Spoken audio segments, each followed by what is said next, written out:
Hello बच्चों। आज मैं आपको सावित्री की कहानी सुनाऊंगी। इसी पाठ का सारांश लिखना है आपको। प्राचीन युग की बात है। भारतवर्ष के मध्य देश में, जो आजकल दक्षिणी कश्मीर है, वहाँ अश्वती नाम के राजा राज करते थे। उनके कोई संतान नहीं थी, लेकिन सावित्री देवी की पूजा और आराधना करने के बाद उन्हें एक अद्वितीय कन्या की प्राप्ति हुई, जिसका नाम उन्होंने सावित्री रखा। सावित्री का बहुत ही गुणवती, रूपवती और बुद्धिमती लड़की थी। अश्वपति उसकी गुणवत्ता को देखते हुए उसे तीर्थ यात्रा के लिए भेज दिया और आज्ञा दी कि तुझे अपना वर स्वयं ही चुनने की स्वतंत्रता देता हूँ। सावित्री का रथ जा ही रहा था कि उसे एक अद्भुत स्थान दिखाई दिया, जहाँ पर चारों ओर हरियाली थी। वहीं एक युवक घोड़े के बच्चे के साथ खेल रहा था। उसके सिर पर जटा बंधी हुई थी। रथ रथ ठहरा। वह युवक परिचय पाने के लिए उसके पास आया तो पता चला कि वह एक राजकुमारी है। युवक ने बड़ा किया और आदर सत्कार के साथ अपने माता पिता से मिलाया। उसके माता पिता दृष्टिहीन थे और वे शाल्य देश के राजा थे। सावित्री ने मन ही मन में उस व्यक्ति को अपना पति मान लिया। और जब वह दूसरे दिन लौटी तो बड़ी ही लज्जा और शालीनता के साथ उन्होंने सत्यवान के बारे में बताया। अश्वपति बहुत प्रसन्न हुए और जब उन्होंने विचार करवाया तो पता चला कि सत्यवान की आयु बहुत कम है। पिता के लाख मना करने पर भी सावित्री ने कहा कि पिताजी, मुझे इस संबंध में आपसे कहते हुए संकोच हो रहा है, लेकिन यदि मैं उन्हें वर के रूप में चुनने के बाद इनकार करूंगी तो मेरा और आपका नाम युगों युगों तक कलंकित हो जाएगा। अश्वपति निरुत्तर हो गए और सत्यवान के पिता से मिले और जाकर वहाँ पर बहुत वार्तालाप करने के बाद सत्यवान के पिता अश्वपति विवाह के लिए तैयार हो गए। विवाह के पश्चात सावित्री वहीं आश्रम में रहने लगी। उन्होंने सास ससुर की सेवा की और सत्यवान की सेवा में अपना मन लगाया। सत्यवान और सावित्री सदा लोक कल्याण तथा उपकार की बातें करते थे।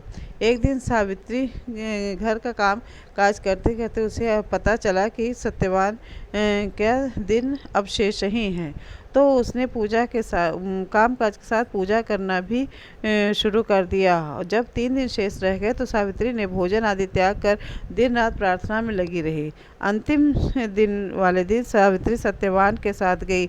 सत्यवान एक पेड़ पर लकड़ी काटने के लिए चढ़ गए।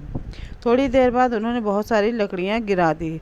सावित्री ने कहा, बहुत लकड़ियां हो गई, उतर आइए। सत्यवान जैसे ही पेड़ से नीचे उतरा तो उसे चक्कर आ गया। सत्यवान धीरे धीरे बेहोश होने लगा। कुछ ही क्षण में उसके प्राण पखेरु उड़ गए। सावित्री यद्यपि जानती थी कि अब उसके पति का देह निष्प्राण हो गया। वह विलाप करने लगी। कुछ ही समय उसने देखा कि एक तेजपूर्ण छाया उनके सामने आकर खड़ी हुई। सावित्री भयभीत हो गई, लेकिन कुछ ही क्षण बाद उसके अंदर अदम्य साहस आ गया और उसने पूछा कि आप कौन हैं। तो उस परछाई ने बोला कि मैं यमराज हूँ। मुझे लोग धर्मराज भी कहते हैं। मैं तुम्हारे पति के प्राण लेने के लिए आया हूँ। तुम्हारे पति की आयु पूरी हो गई है।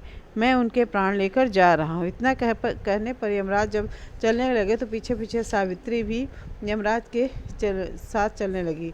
थोड़ी देर बाद यमराज ने मुड़कर देखा तो सावित्री चली आ रही है।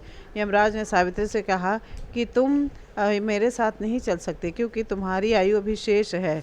लेकिन सावित्री ने बात नहीं मानी और यमराज के पीछे हो गई। यमराज के लाख मना करने पर भी सावित्री यमराज के कहना नहीं मानी और अपने पति के साथ ही हो ली। यमराज ने कहा कि तुम मुझसे जो वरदान चाहो ये मांग लो, लेकिन यहाँ से वापस लौट जाओ। सावित्री ने सोचकर कहा कि मेरे सास और ससुर देखने लगे और उन्हें उनका राज्य वापस मिल जाए। यमराज ने कहा, ऐसा ही होगा। थोड़ी देर बाद यमराज ने पीछे मुड़कर देखा तो सावित्री चली आ रही थी।